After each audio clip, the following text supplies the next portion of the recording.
Harimau Malaya ni, sejarah dia ada satu spesies harimau lah. Nama dia Panthera tigris kot. Saya tak tahu nama sebutan betul dia. Tapi nama Melayu dia Harimau Malaya lah.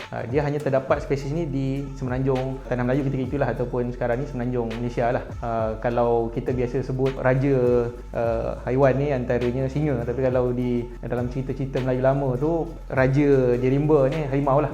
Harimau Malaya ni. Jadi Harimau Malaya ni juga ada juga beberapa cerita-cerita luar yang menggunakan istilah Harimau Malaya lah, antaranya Sandokan. Sandokan malahan guna istilah Tiger of Malaysia juga.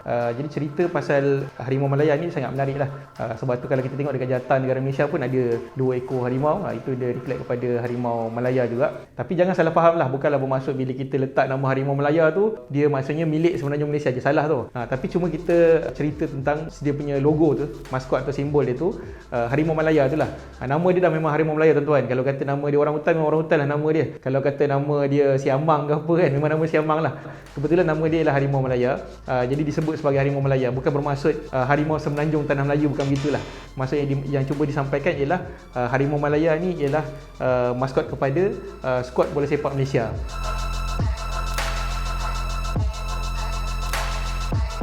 Sejarah dia pasal Harimau Malaya ni, antara gelaran yang lekat dengan skuad bola sepak Malaysia ialah pada tahun 1953 ada seorang pemain bola sepak Malaysia. Masa tu belum ditemukan negara Malaysia lagi lah, masih lagi Malaya. Nama dia ialah Doladon. Doladon ni ada satu perlawanan pada 1953 ni, dia beraksi di Indonesia. Dia bermain dengan kelab Melayu Singapura menentang sebuah kelab di Indonesia. Nama dia ialah Persija, seingat saya.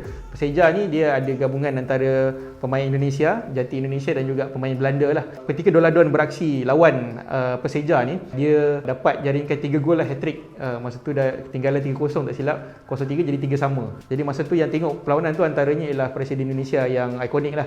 Nama beliau ialah Presiden Soekarno lah. Presiden Soekarno tengok, dia kata, oh ini hebat ni. Jadi dia masa salam dengan Doladon ni kata, ini Harimau Malaya, dia kata. Jadi nak cerita kenapa antara sebab nama Harimau Malaya tu melekat pada skuad bola sepak kebangsaannya, antaranya ialah sebab Doladon lah. Tapi selain daripada Doladon, ada juga nama gelaran untuk Harimau Malaya ni kepada seorang jeneral Jepun yang menjajah tanah Melayu masa tu. Nama dia ialah Jeneral Yamashita.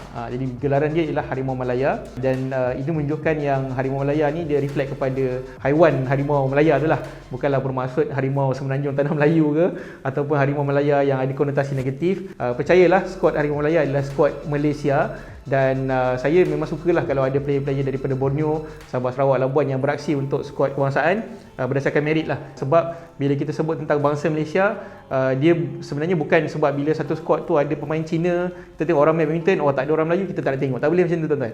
Maknanya kalau kata skuad badminton Malaysia tu, kalau kata semua Cina sekalipun, dia beraksi sebagai pemain Malaysia. Jadi kita kena hormat dia sebagai pemain Malaysia. Sama juga dengan skuad kebangsaan lah. Sama ada pemain naturalisasi ke, ada pemain Cina ke, Melayu ke, kita hormat dan sokong dia sebab dia adalah pemain yang mewakili skuad kebangsaan. Dan apa lagi kalau dia bangga mengaku sebagai rakyat Malaysia. Di support Harimau Malaya, selamanya Harimau Malaya.